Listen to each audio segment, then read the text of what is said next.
Mercies and love.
Hallelujah. Amen. Tusanso kubalaba mwenna abooluganda. We are glad to see all the brethren. Ke kaseera kaffe.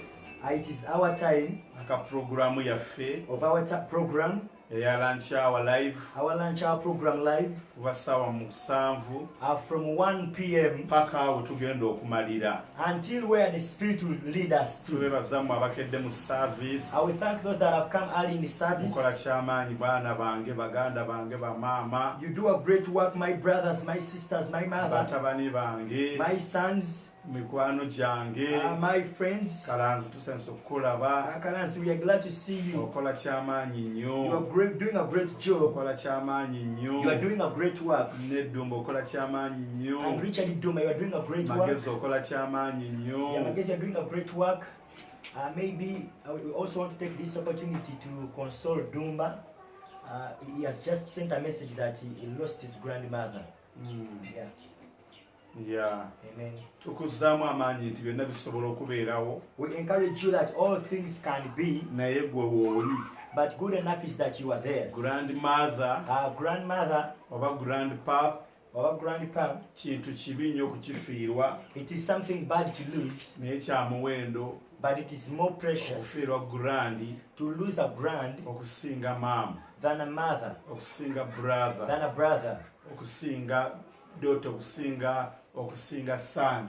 Than a son or a daughter. So katumusabira awumule mirembe. So we pray that he may rest in peace. Mulinnya erya Mukama waffe Yesu. In the name of our Lord Jesus. Sekoba tusanyusa okukulaba. Sekoba, we are glad to see you. Wasagale tusanyusa okukulaba. Our Sagali, we are glad to see you. Okola kyamaanyi nnyo. You are doing a great job. Tuwe essala tugende mu maaso mu linnya erya Yesu. Oh, Father, Lord in heaven, we thank you, Jesus. You lived in the flesh 2,000 years ago, and up to this time you are living amongst we people of God. Together we have come with all the people that are going to join us on this platform, and many that will come across this video. Father, we pray that you may bless, oh God. Yes, Lord. We are just mere vessels, oh Lord, but we pray that the excellence may be by you, in the mighty name of the Father. We pray for patience upon those that are going to watch this video, and at the same time we pray for an uplifting and admonition in the name of Jesus. Hallelujah. Amen. Twagala kukwata obudde nga bukyali. We want to be punctual. Tubagamba nti buli muntu ng'olina ekirooto kyo. We want to tell everybody, if you have a dream, kisindike mu inbox yaffe. Send it in our inbox. Kisindike ku WhatsApp number yaffe. Send it on our WhatsApp number. Olunaku olw'e Sunday. Then on Sunday, tugenda kubanga tuvunula ebirooto. We shall interpret dreams. Mwana ng'okiwulidde Nakalema. Nakalema, I hope you have heard that. Olunaku olw'e Sunday. On Sunday, tunakuvunula ebirooto. We are going to interpret dreams. Muba n'ebirooto bingi.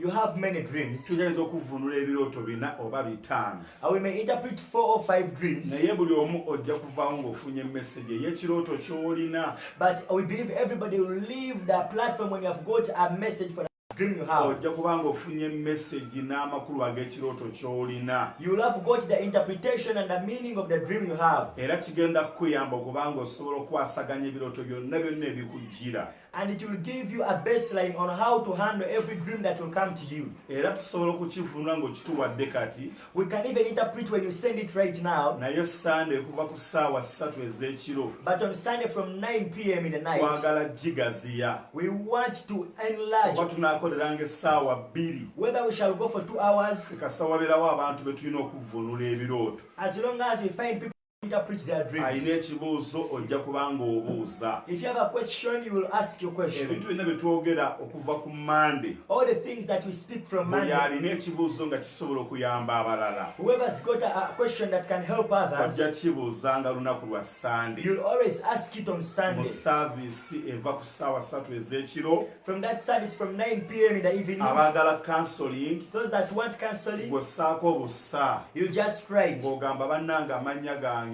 You say my names. Neffe kye tukola bano amanya tetujja kugoogera. But what we do, when we are giving out the message you gave, we don't speak the names. Tujja kwogerako erinnya limu lyokka. We speak only one name. Bw'obanga gwe Nakalema Rosette, If you're Nakalema Betty, twogerako lya Rosette. we only speak Betty. Bw'obanga gwe Joan Ndikirya, If you're Joan in Ndichirya, twogerako Ndikirya. we shall just say Gamba Ndichirya. tetwogera mannya gombi. We don't mention both Gamba names. kikuyambe It will give you an era obeereko opportunity ky'oyiga. that you may learn something. Tusanyusa okukulaba kintu. Echituyi, we are glad to see you. Ekituyi. Yeah. Tusanyusa okukulaba mu nnyera ya Mukama waffe Yesu. Hallelujah. Kakati Bayibuli erina obuyinza bwetuwa wano mu Maka essuula ey'e15. Now the Bible gives us authority in Mark. Essuula ya 16. Mark chapter 16. Tusabe otusomere muganda wange. Brethren, we are reading from the book of Mark. Okuva ku nnyiriri 15. Mark 16. Mark 16 from verses 15. I'm reading from the New King James Version today. 16, it says, Tovaako sheyalinga likinga ayakola wakipate Mukama ajja kuwa omukisa. Amen. Hallelujah. Amen. 16 and verses 15 says, And he said unto them, Go ye into all the world, Yes. and preach the gospel to every creature. Yes. To every creature. Hallelujah. Otyo. He who believes and is baptized shall be saved. Yes. But he who believes not shall be damned. Yes. 17. And these signs shall follow them who believe. In my name shall they cast out devils. Yes. They shall speak in new tongues. Yes. They shall take up serpents. Yes. And if they drink any deadly thing, Yes. it shall not hurt them. Yes. They shall lay hands on the sick, Yes. and they shall recover. Yes.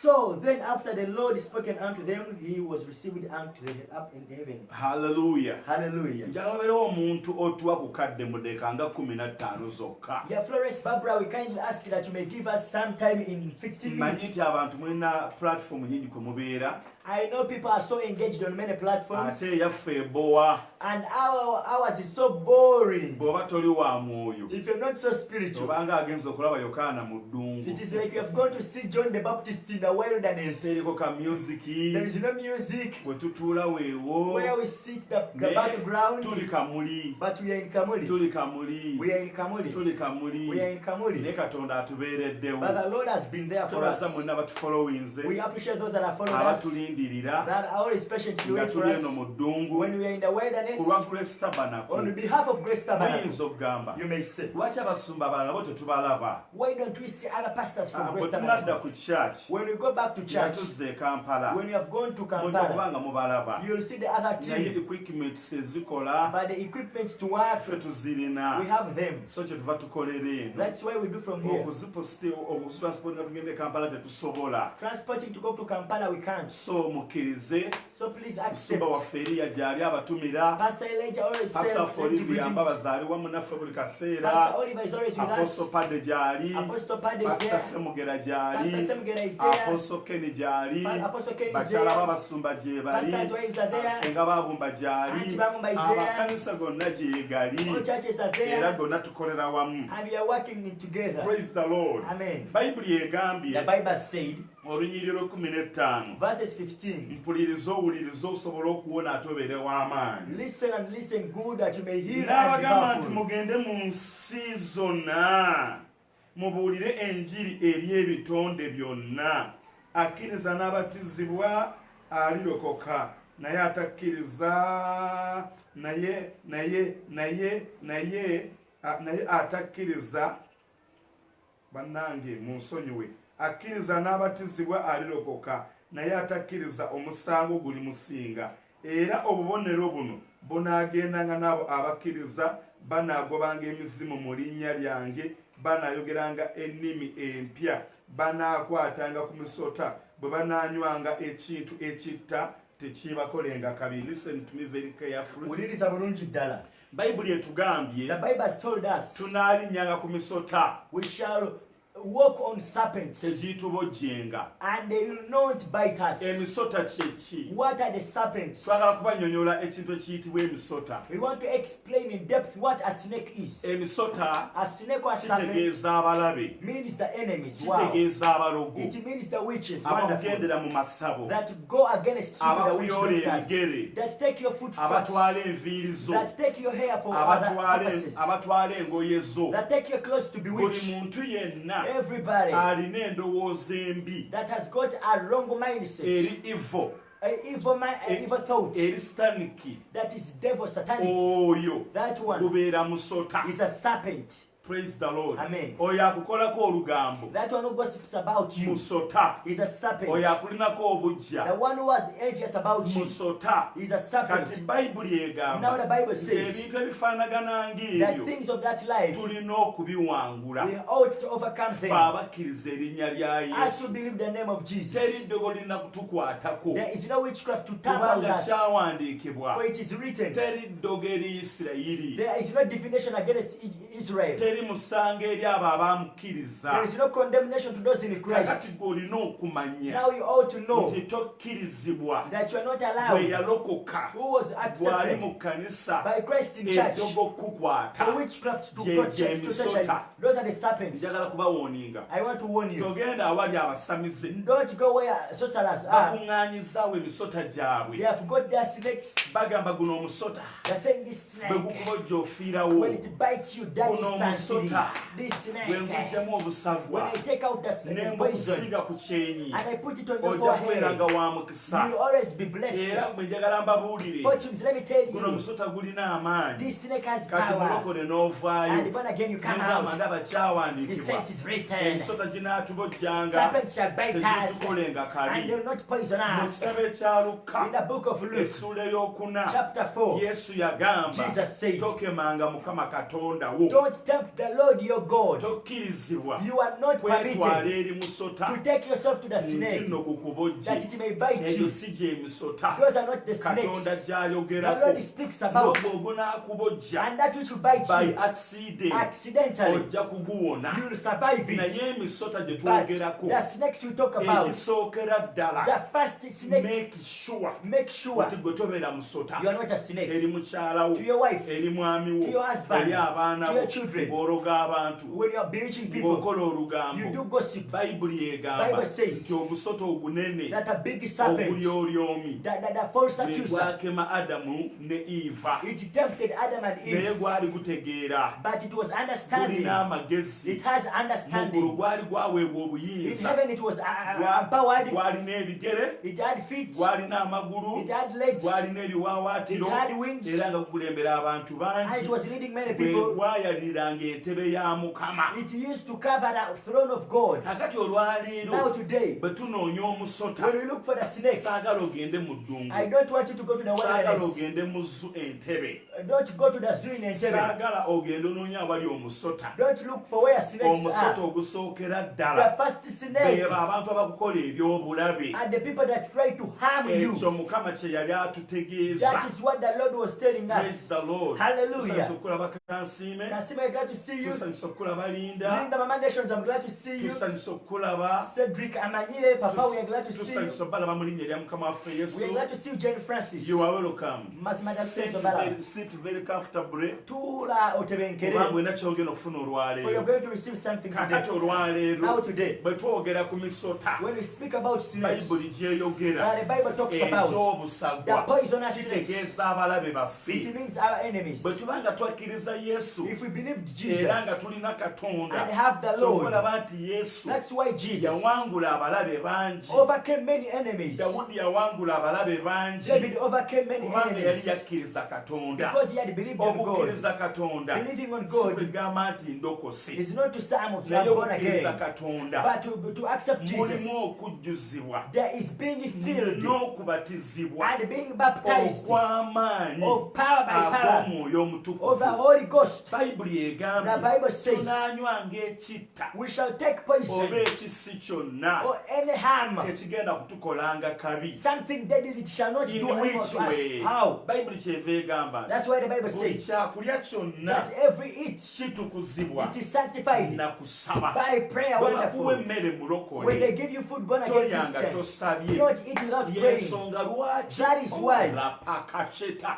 nzijudde omwoyo munaasonyiwa. Hallelujah. Yensonga lwaki That is why Sadraki, Shadrach, Mesaki, Meshach, Abednego Abednego, ne Danyeri and Daniel, baagaana okulya ku mmere ya kabaka. they refused to partake of the king's food. Mu Danyeri essuula esooka In Daniel chapter eyo 1, emmere that food, yalimu obutwa it had poison obwa Setaani of the devil obuli spiritual. that was spiritual. Praise the Lord. Hallelujah. Kati bano abasajja Now these men, ne bamanya they bwe knew tunabeera used ku mmere when eno we name and use a olumu man, tujja kujjanga one time we shall come ng'enjala etuluma when we are hungry tuleme na kusaba and we shall fail to pray. tulenga buli We shall just naye eat, ng'ate ewongeddwayo. yet it has been ritualized Okitegeera into the demonic nga powers bagiteese mu mizimu when it has been era ceremonially otusanyusa okulaba munyerera mukama waffe Yesu. dedicated to demons Nakalwe and tusanyusa idols. okulaba. Nakala, we are going to see you, Aris, we are going to see Papa. Otegeera kye ŋŋamba. Hallelujah. Praise the Lord. Amen. Ne bagaana okulya. And they refuse to Kati eat. bano abasajja Bayibuli egamba Now the Bible says ne these bwe men, munaalyanga obutwa they eat poison, ne bwe munaalyanga emmere they take food, tegenda bakola kabi. it shall not do you harm. Tegenda tukola kabi in which way? How shall it not harm us? Kubanga tuyise Yesu. For we have called Jesus, Kubanga tusabye. because we have prayed. Abalokole Born again tulina ebintu Christians, ebitubaddeko there are things that have happened to naye ate us, tebyali tubaddeko and they were not supposed to be kubanga upon twaweebwa us. authority, Because we have the authority, twaweebwa we amaanyi, are given the strength, tuleka amafuta we are naye anointed, nga tetugakozesa. but we have not used it. Y'ensonga lwaki That is why mu lokodawuni eno in this lockdown, bagambye buli muntu yenna they said everybody bamuwe kaadi to be given a oba card, bamuwe sitiika to be given a sticker emukkiriza okutambula that allows them to nga move. ne bw'oba osobola okuyitawo And if at all you are able to move, bakubuuza sitiika yo eriwa. they'll ask you where is your bwe sticker. batuyita ku mbaga When they invite us for batuwa wedding, invitation they card give us invitation bw'oba cards. togirina If you don't have, yadde bakumanyi though they know you, ojja kuddayo. you will go back. Eyo ye policy. That is the Kati policy. policy yaffe Now our ffe policy, abaana ba we the Katonda children of God, enjaba ez'obusagwa are that, yes, enjaba are the ez'obusagwa poisonous scorpions emisota and the serpents. gyegiriwa Where are they? be balabe baffe. Are our enemies. Tugenda bawangula How tutya shall we overcome nga them? tuli mu mwoyo When we are in the nga spiritual, tujjuziddwa mu when we are Katonda filled in the nga Lord, tufaananga mukama waffe when we are Yesu like our Lord nga Jesus, tutambulanga mukama we waffe walk like Yesu our Lord Jesus, olw'amalogo then witchcraft tebagenda tusobola. shall not manage us. Abalabe The enemies tebagenda kutusobola. shall not stand against us. Abatuwayiriza Those that follow us like tebagenda you kutusobola. shall not manage Mu Luka us. essula ey'okuna Luke chapter 4, Bayibuli egamba Bible says, nti Yesu Jesus, mu Luka essula ey'okuna kuva ku nnyuma y'ekkumi n'omunaana from verses 18, Luke bwe 4, yasoma ekyawandiikibwa when he read the scripture, n'agamba nti omwoyo wa Mukama ali ku he nze. said, the Spirit of the Lord God is upon me. Mwenna mumanyiiwo. We all know that N'agamba scripture. nti ebyawandiikibwa He bituukiridde. says that scriptures have come to fulfillment. Tusanyusa okukulaba Debula. Deborah, we are glad to see you. Natalia, we are glad. Mukama waffe Yesu yebaze. Amen. Ebyandikibwa bituukiridde. The scriptures should have Nti been ne fulfilled. bamukwata They held ne him bamuwalaawala and they pushed ne him, baagala okumusuula wanting to push him okuva waggulu ku yeekaalu. out from the pinnacle of Mbu the naye temple. n'abayita mu ngalo. But he slipped through their hands. Bayibuli kyegamba What the Bible mu says, Zabbuli 23 Psalms nti 23, anteekerateekera emmeeza that he puts a table wakati w'abalabe bange. before my enemies. In other words, Munjogerenda. bakunukkiriza They stretch. baagala okunkwatako They want to touch naye me. amaanyi agali But the nange power with me tegabakkiriza cannot allow them kunkwatako. to touch mu me. basaka ekisooka essula 13 1 Kings 13. Bible egamba nti Bible Yerobowamu says when Jeroboam yayagala okukwata ku musajja wa Mukama wanted to touch the man of God, amukole akabi, to arrest nti him, omukono ne gukakanyala. and the hand got paralyzed. Weetaaga amafuta. You need that Era anointing. mulokole njagala I okukutegeeza want to tell you, born again balina Christian, okuyitako omulogo. they must call you a witch. Bw'obanga oli mulokole If you are born again nga Christian, tebakuyitangako mulogo, they have never called you a witch. naye ng'abalogo Yet the witches, bakutuusako byonna bye they baagala. do whatever they want on Muganda you. wange Charles, Charles, mukoddomi wange, my in-law, Mukama waffe Yesu Hallelujah. yabazibwe. Ago ge that maanyi is the power. Bayibuli The geegamba Bible says nti emisota that serpents tegigenda tukola shall kabi. not harm us.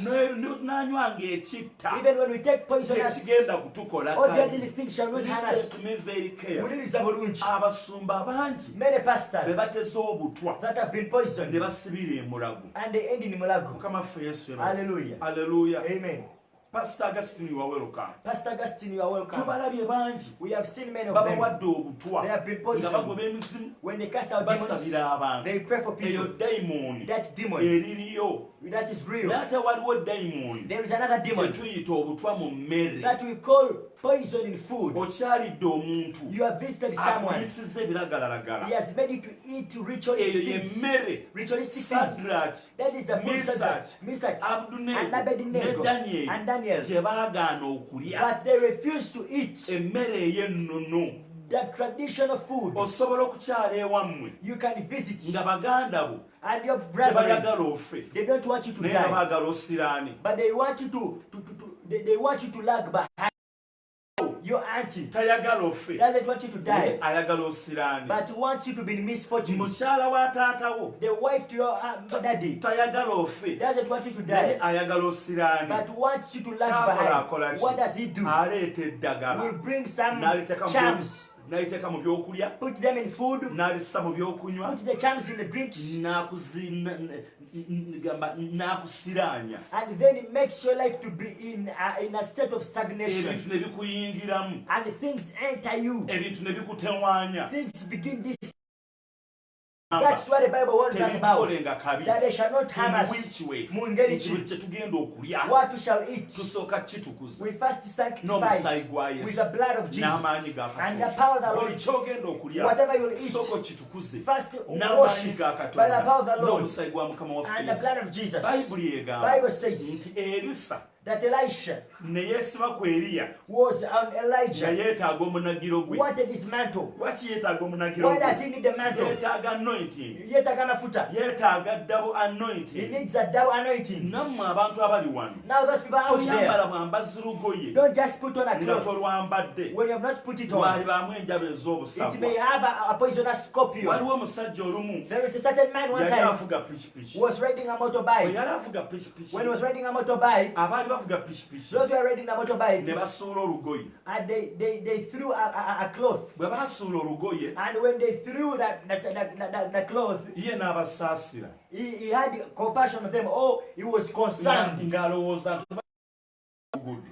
Thought that maybe their cloth has fallen down. N'alulonda. And he picked it. Yali avuga pikipiki. He was riding a motorbike. N'avuga pikipiki. And rode the motorbike. N'abagoba. And he ran after them. N'avuga pikipiki. And rode the bike. Naye nga talulonze. But he hadn't picked it. N'abagamba, And he told them, musudde olugoye lwammwe. you have dropped your cloth. Bamuddamu. They replied to him, Leka leave it. ayagala anaalutwala. Whoever wants it shall take Kiki kye it. baali bakoze? What had they done? Olugoye luno That cloth terwali lugoye was bugoye. not a mere cloth. Lwalimu ekintu ekitali kirungi. It had some power embedded in it. Nga baagala yalunde.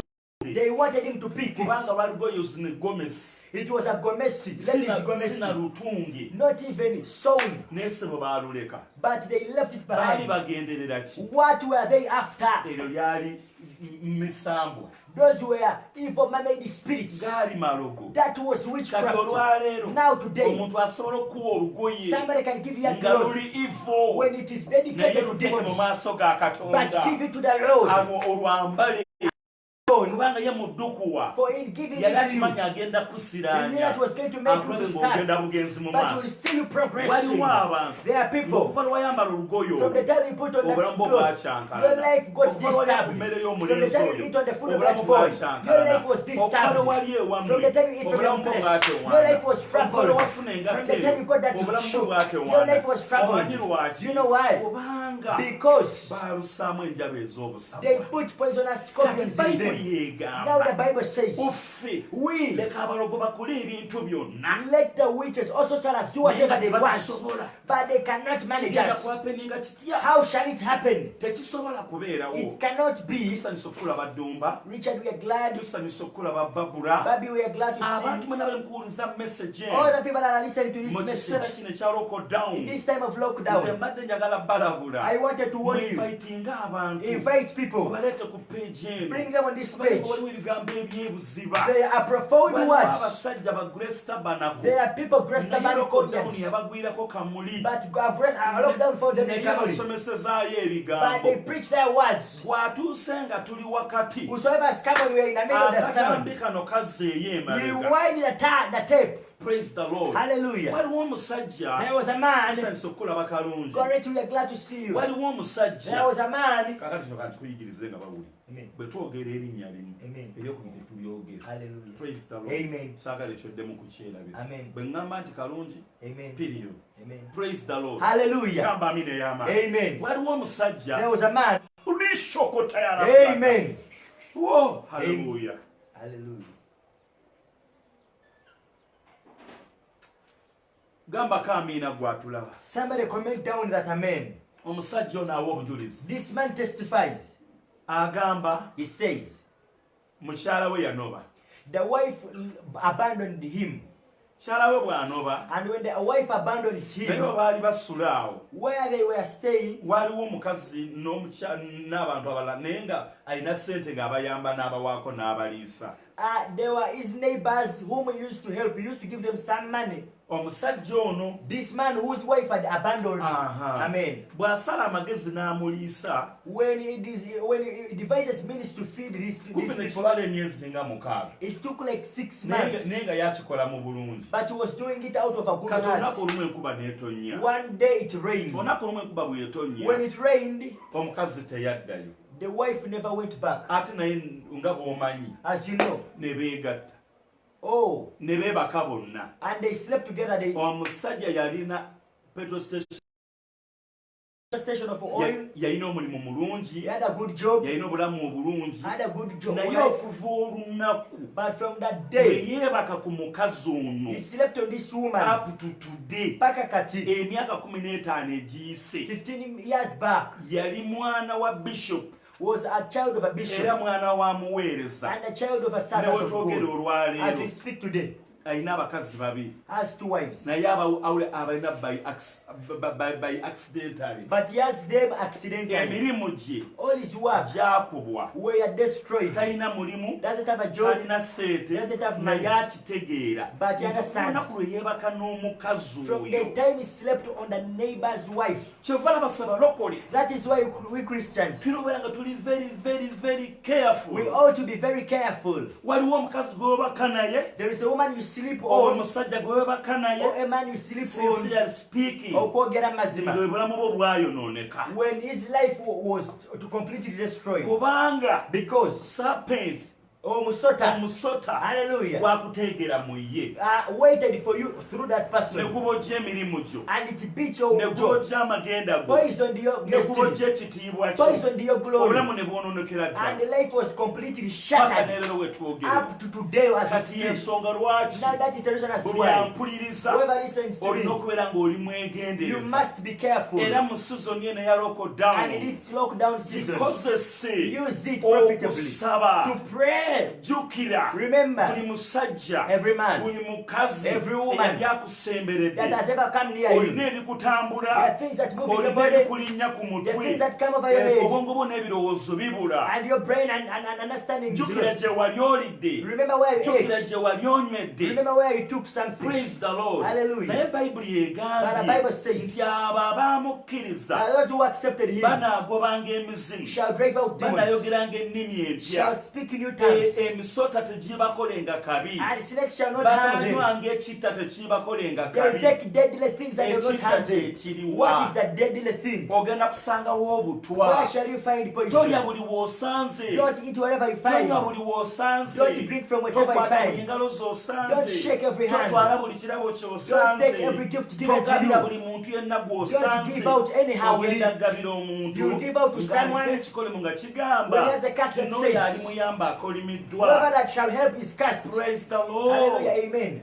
There is something that when you spoke about helping somebody, but on helping this person, I've got a curse upon him, that whoever shall help this person, none of kiri bibiriko Hey. kino kiri mu It is byawandiikibwa biblical. So I remember Jericho. Yeah. When Jericho was put down, Joshua spoke and said by the power of the Holy Spirit, omwe mutukuvu yali ku Joshua, yayogera n'agamba nti naaligezaako zimba kino ekibuga, ajja kizimbira ku musaayi gwa mutabani we. yes So we see later on in 2 Kings, around there I'm forgetting a certain king, who before the king that Ahabu bwe yasikira, yagezaako okuddamu zimba Yeriko, naye mu kukizimba mutabani we yafa. yes Hallelujah. n'ekibuga enoka kye yazimba Amen. era nakyo kyakubwa Amen. kati wuliriza gwe atuwuliriza olwaleero Now listen to this very well.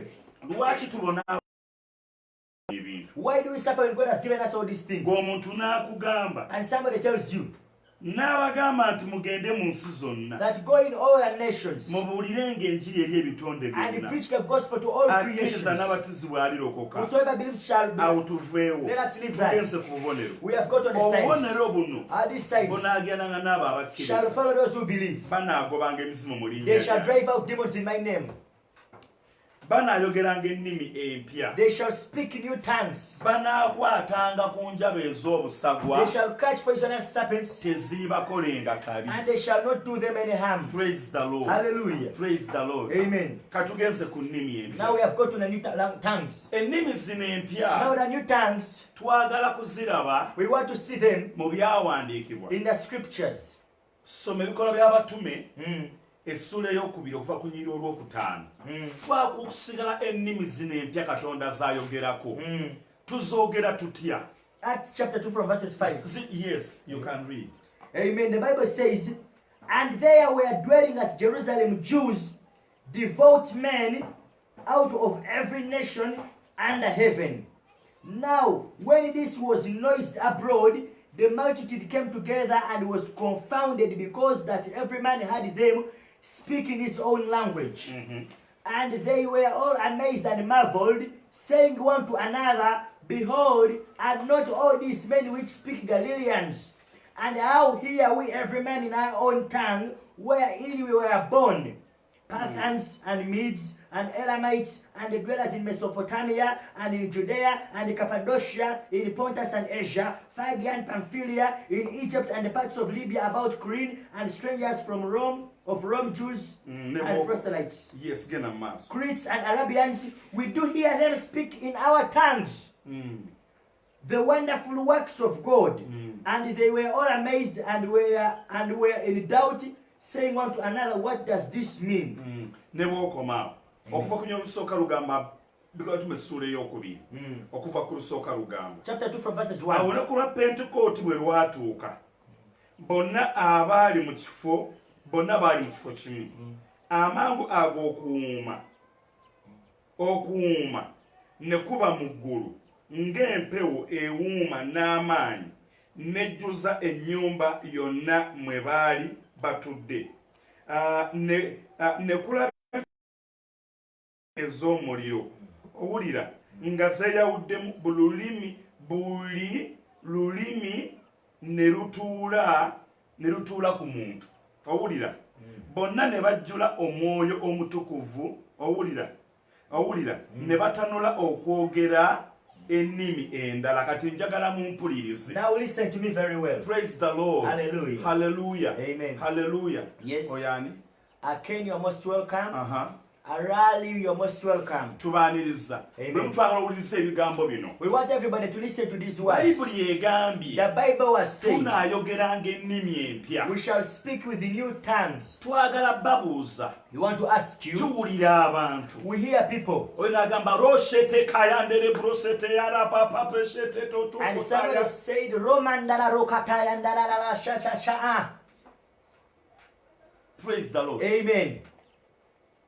Oli n'agamba. And somebody says, Musabe mu nnimi. pray in tongues. Musabe mu nnimi. Come on, pray in Musabe mu tongues. nnimi. Shout in tongues. Luno olulimi si Luswayiri. This is not Swahili. Si Luwalabu. It is not Arabic. Si Luzungu. It is not Si English. Lusoga. It is not Kiba Lusoga. kisa. It is the grace. Kiba kirabo. It is a gift. Kitegeeza presence ya It is Mukama. the presence of God. Olwaleero abantu bangi Today many people, mukubiddwa you have been hit down olw'obutamanya with kintu ignorance, kiyitibwa nnimi za mwoyo. being ignorant about the spiritual tongues. Praise the Lord. Amen. Tuli mu kugoba mizimu We are casting out devils. n'otandika And we begin. rakataba resheteka Rakashaka. rotepusata Ramakarama katogongobye sebaba. muzimu ki. Now what demon have you cast out? Bayibuli egamba The Bible nti says, bano baali mu kisenge these were in our upper room ne balindirira and they patiently waited. okuwuuma ne kujja. And a great vibration came. Bayibuli The egamba Bible says, omwoyo bwe yajja when the Holy Spirit came, ennimi tongues, ez'enjawulo ez'omuliro different tongues of ne fire, baziraba nga zitudde ku buli mutwe gwa buli they sokinoomu. saw them rest upon each and everybody's head. Buli omu n'ayogera mu lulimi Everybody spoke in a tongue abantu abaliwo lwe that baategeera. people were there and were able to understand. Ekiseera eky'ennimi ez'omwoyo Times for the spiritual nga tongues. kituuse mu kiseera kyennyini ekituufu. When it comes in the right Buli time, muntu yenna ali mu kubeerawo mu kiseera ekyo everybody that is there in that time asobola okukonekitinga can connect n'amanya and will oyo know kino kyayogedde. that is what he has Nammwe spoken. kennyini aboogera ennimi And some of you that speak temumanyi tongues, exactly you do not know exactly ky'oyogedde kitegeeza what you ki. have spoken, what it Kyokulaba means. nti abantu abasinga obungi ku mmwe That is why most of people, mukubiddwa emizimu mu kusaba. you have been hit by demons in Ogenze mu prayer. kusaba You have gone in ne prayer weesiba kino kiramba and the whole night ng'oyogera ebintu bye wakulaminga you speak what you nga ne mu crammed. bayibuli tebiriimu. In the Bible they are not Zino there. ennimi These tongues, zijja they come oluvannyuma after ng'omaze okubeera mu kubeerawo kwa you Mukama have been in the, you have tarried in the presence of God. oba ng'ojjudde Or when you have filled up ate si tteeka and it is not a nti mandate. bwegamba nti lakashetetetetete robakasataya When I say rakasheshete robo sakataya, like me Bishop Kitakufe kati nganze mulabisi when I'm medishitakufe. speaking English Wemba njagala oluzungu and I do my prayers in English, nekola okusaba kwange mu luzungu, devil omulabe he sitaani will cry ajja kaaba because he knows kubanga I'm kimanyi not educated. saasoma. Do you get me very well? Siriwingirivu, amen.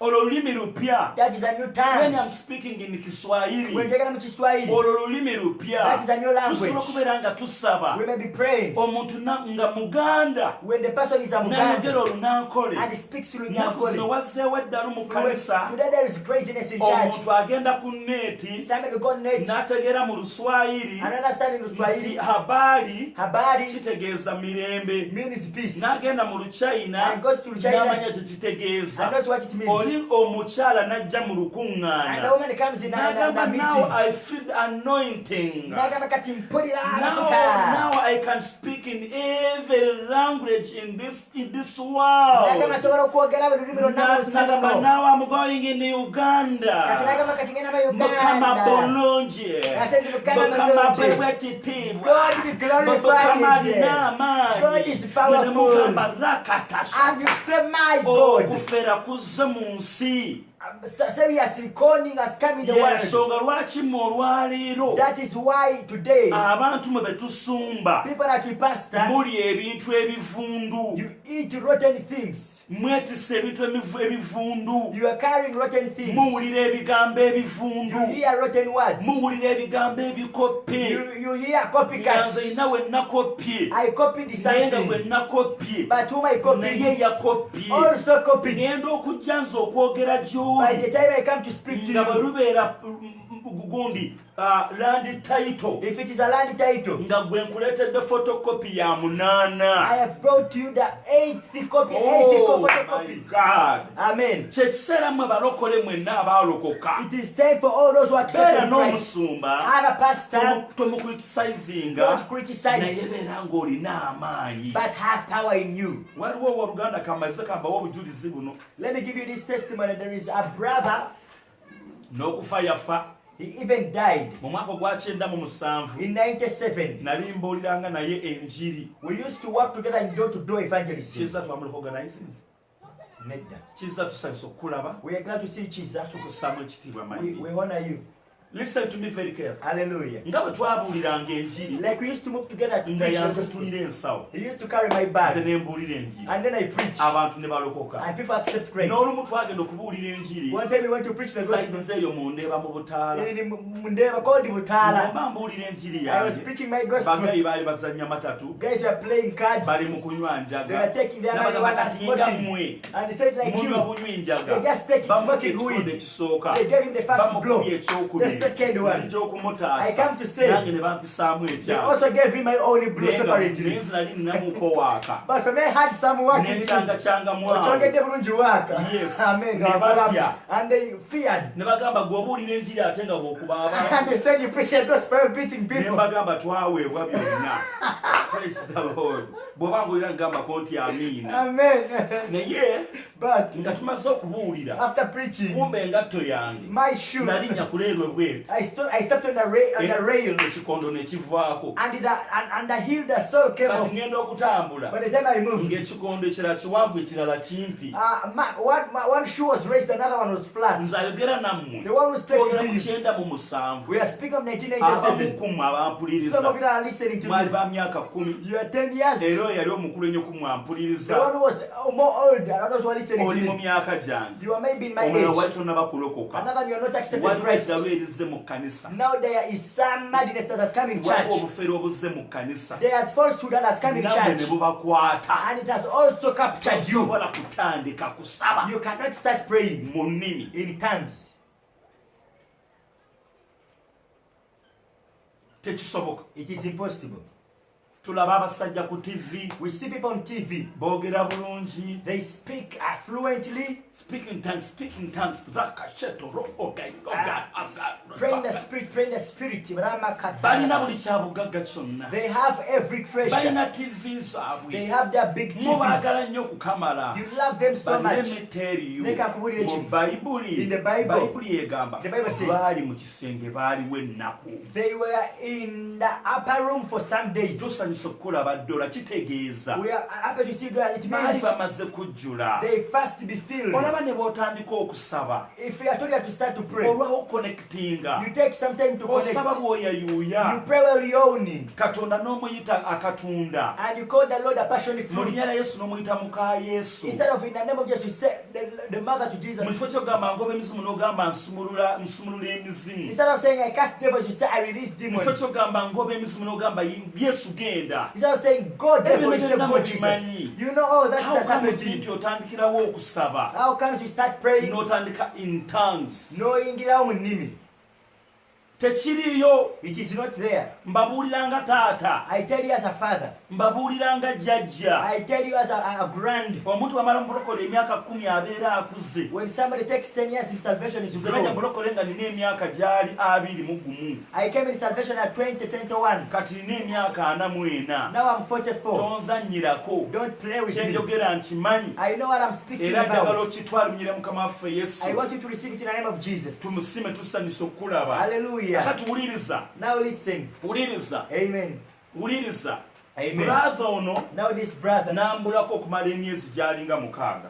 I went away from me for like 6 months. Nali ndi awo ng'akomyewo. Then later on he came. Akomyewo n'ennabbi. He came out back with a Nga prophet. bagamba tuzze. And they told me we have Nsimba come. ndeese omusajja Mukama gwe yangattako. I have brought the man who God Nange joined nkobaza you with. omulimu gwe wankolamu. I thank you for the work you did in Naye me. omusajja ono azze tusabeko. But this man has come that we may pray. Ne mugamba naye Mukama. But I said, oh my Lord. Let me humble myself. tutandise okusaba. We begin to pray. Gaaya ngambiddewo He tells me, tandika okusaba mu mwoyo. begin praying in the spirit. Tandise okusaba mu mwoyo. I began praying in the Saba spirit. mu nnimi. Pray in tongues. Konze ntya. And I said, how? Naama gwe tofaayo. Don't care. Gira bugizi. Just Kikopo. chikopo, Kopo. kopo, Koto. koto, Kata. kata, Tatikati takaya. kopo Kopo katakaya, kataya. kopo Konze kataya. ntya amiini. And I said, Kati gambe so. can say so, Wa. wa, Ni. ni. Gamba so wandepo sotopura. So, and Kati ne binnema. I failed. Kati naŋŋamba. I told him, Kwata ekikopo. take a cup. N'enkikwata. I got the cup. Naŋŋamba tandika okunywa. Told him, begin taking. Neteeka okunywa. And I began taking. Kati omwoyo ayingira. Now the Holy Omwoyo Spirit yingira. Spirit Omwoyo enter. yingira. Spirit enter. Omwoyo yingira. Spirit enter. Omwoyo n'agaana. And the Spirit Bwe failed. bavaawo ne bagenda, When they left, ngenda okulaba nga brother oyo I saw this brother. ng'alinga embaata He was like a duck. nga yenna afuumuusa evvu. When he was pale, Mba ngenda okumutaasa. like the skin was wasting off. Mba ngenda okumutaasa. When I was trying to help, Embaata yo n'ewako n'eyagala okuntuga. and that N'ennwana naye. I fought with him. Mumanyi ekiriwo You know olwaleero. what is here today? Emyaka 10 emyaka giweze 10 Now it is 10 years. ali Magombe yafa. Oh, he's in the grave. He died. Yagenda okufa By the time he nga died, yagwa he had nga backslid. n'omwenge anywa. He was taking alcohol. Kubanga ennimi ze yali ayogera. Because the times he was Teri speaking, kigambo ky'oyogera there is no word that he speaks ekitaliko mwoyo mabega. by the Lord. Kati buli ky'oyogera ky'otomanyi Mm. olina ky'osembeza kigenda okukutta. Hallelujah. Every word that you speak, Gaziya awaawo nkuwadde eddeeka 2 nnyo ku mazzi. my God, I've also just learned it. I'm just going to echo it on other platforms. Every word that you speak has got a spiritual attachment. Therefore, whatever you speak, not from the spirit. Trust me. You Kedde ku makya now you wake up in the morning. tomanyi ky'oyogera. You don't know what you're Oyogera speaking. bwogezi. You just speak. Oli n'agenda ku lusozi. Somebody goes to a prayer Roto, mountain. boko, shete, Boko. roto, Roto. boko, Boko. shata, Shata. roko, Roko. riko, Riko. roto, Roto. shito, Racha. roko, Cha. neyeetola, cha, chaya, chaya, Cha. chaya, chaya. Uri, chiki, choko, chaka, rate, cho, choko, rapa, shete, sho, sho. What does it mean? Bitegezachi.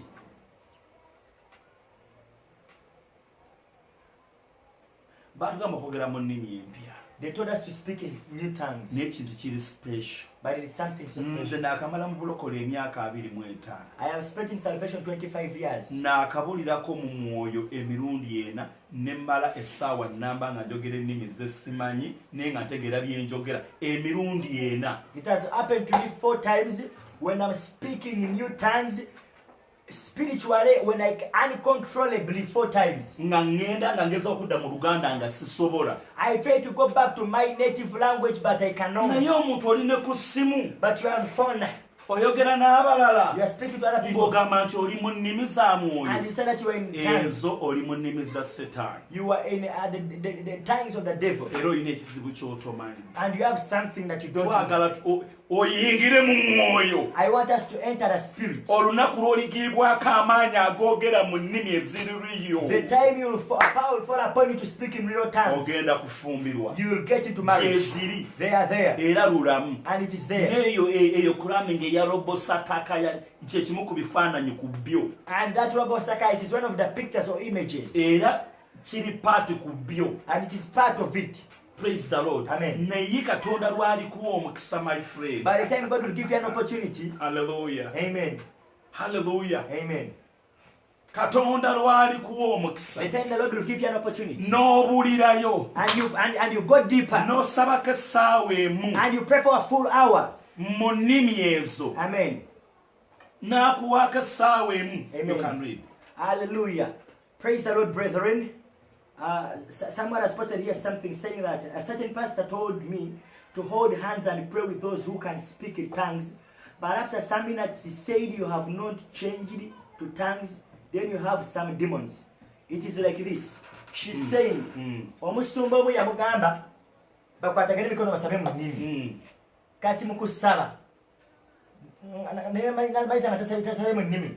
Then omusumba n'amugamba nti atokyusa olimu emizimu munda Kitegeeza. mukuba yenga tegedde mu nnimi alimu Listen to me emizimu. very carefully. Amen. Gwe gwe wali mu mwoyo. You were in this. Now, my sister, it means that it is you that was in spirit.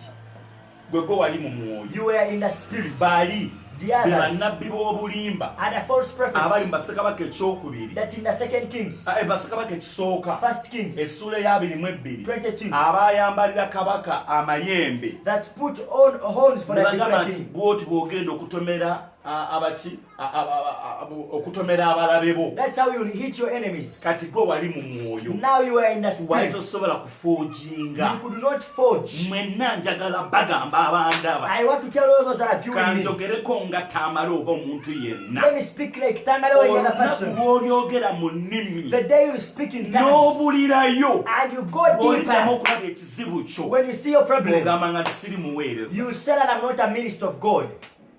Erase my name among the ministers of God. Christopher, the day you enter in tongues, when the Spirit has fallen upon you, and you see the problem you are praying for when it is still standing before you, go and erase or delete Pastor Chitakofe among the genuine ministers of God. onzijangamu Hallelujah. nga tokulaminze nkulamingi When you have not just naye crammed, ne kijja but it comes, n'owulira ng'okyuse bw'oti feel you see that nga you are tokyasobola transfigured. kudda You nga cannot come back. tokyasobola kudda You cannot nga come tokyasobola kudda uncontrollably. Hallelujah. kiyinza okutwalira ennaku 3 It may take you 3 days ng'oli mu kifo kimu when you are in one place. at the same time Mu kiseera kye ne kimu, kigaana n'okujja. and it even fails to come. Praise the Lord. Amen. Saba ebintu by'otegeera. Pray what you understand. Saba ebintu by'otegeera. Pray what you understand. Bano baalaga nti baasigala mu kifo It says that they read in a okumala place ennaku. for some days. Teweggaliddeeko yadde. Haven't you closed Teeka yourself 30 for 30 days? kugamba bw'oyogera nnimi. For 30 minutes. Mwenna abandaba All those abampuliriza that are viewing me, mutandike okunsabira. begin praying for me. Njagala leediyo. I want a radio. Era bwe kitaba ki And if it is not so, tujja kutuula we shall sit. waki tukwate ekintu kye tutunda We get something ne to say, tufune midiya eyaffe. but we get a media. Gwesaba bwe tuli bagagga. Grace Tabernacle, Waliwo we are ekintu rich. ekirina okukyuka mu ggwanga. Something must change in a Nze nina nation. omusajja gwe njagala. There is a man I love. Kamwogereko katono. Let me speak a little about him. Siwulirangako musumba Ssenfuma I've never had Pastor nga Sefuma yeerogozzalogoza. when he's trying to speak out of the blue. Ng'ayogera ebintu ebyo birapapasataya. Speaking rapa sa sa sa Mwe sa. mujje mumugoberere. I want you to be careful about him. Naye musajja ayogera ku muntu w'omunda. But he speaks about the inner man. Kirungi. It is good. N'ebyo bye mutontoma But what you just speak out birina akakwata. have got an attachment. Nze nina obuzibu. I have a problem. Njagala nnyo okwogera Oluzungu. I love to speak English. But my wife told me Ne mukyala wange yaŋŋamba I'm not confident. tonnabafuna buvumu obwo. Okitegeera. Amen. When I speak in English, I can start papa. Kwegamba oluzungu ndutegeera bulungi nnyo. Yeah. Era ncommunicatinga freely setaka interpreter. Yeah. Naye obugira nti Sinnaba kwekkiririzaamu. tanaba kwekkiririza kugamba nti ayimirira okulukozesa nga eggaali okuweereza Balansinga kitegeera. okubalansinga mu bantu mu nkuŋŋaana ennene. Muyinza okubaamu n'embogo entonotono. And there may be some are broken. Kaakati awo kemugira Rosotokorubrasata. Now the robosoko Eyakoogera. the one who spoke it Ddala yakajja mu ggulu. got it from Naye heaven, yali akategeera. but was understanding Naye it, tokategeera. but you don't understand it. Hallelujah! Hallelujah. This is my service. Mbabika musaayi gwa Mukama waffe I cover in the Yesu. blood of Jesus. Olunaku On olw'Essande Sunday essaawa 3 ez'ekiro at 9, tugenda kuddamu ebibuuzo, we are going to answer questions. tugenda kuvunula ebirooto. We are going to interpret dreams. Alina ky'oyagala okwogera, Whoever has what to speak, olunaku olwo twegatteko. join us on that day. Amiina. Amen. Lunch hour yaffe Our lunch hour. zino ze ssaawa zaayo This is its time. kuva ku ssaawa 7 From 1 p.m. twegatteko. You join Ate us. ekiro And at night, tutandika ssaawa 3 we are starting at 9. twegatteko. Join us. Twegatteko. Join us. Buli kiro ssaawa 9 ez'ekiro golokoka osabe. Every night, please join us. Akatambi kano genda okatereke. Go and start this video. Kasheyalinge. Share the link. Ku YouTube ojja On YouTube, kasangayo. you will find it there. Tuluteekayo. We post them So there. tubakubiriza We encourage you. Katonda abongere The omukisa. Lord to bless you. Mwebale kutugabirira. Thank you for providing. Twongere sente za airtime. I does more Abali e airtime. London, Those in London, abali mu America, those in USA, abali Abu Dhabi, those in Abu Dhabi. tuli eno Kamuli, We are in Kamuli. tetulinayo lusuku, We don't have a tetulinayo plantation. nkumbi, We don't have a home. Katonda yekka But only God. abakozese, Let him use you. naffe atukozese And use us okubayisa mu kaseera to kano make us pass through nga this muli situation b'amaanyi. when we are powerful. Naye But muli b'amaanyi you are mu powerful. linnya erya Yesu. In the name of the Father. Bye bye. Hallelujah. Hallelujah. Hallelujah. Amen. Amen and amen. We give him glory.